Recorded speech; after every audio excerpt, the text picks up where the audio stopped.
আসি তখন আমি কাটামবাড়ি,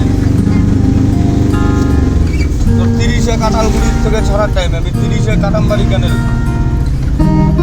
ওখানে 2 মিনিট দাঁড়াইলাম, ওখানে একজন পাইলাম, তারপরে এই সাইডে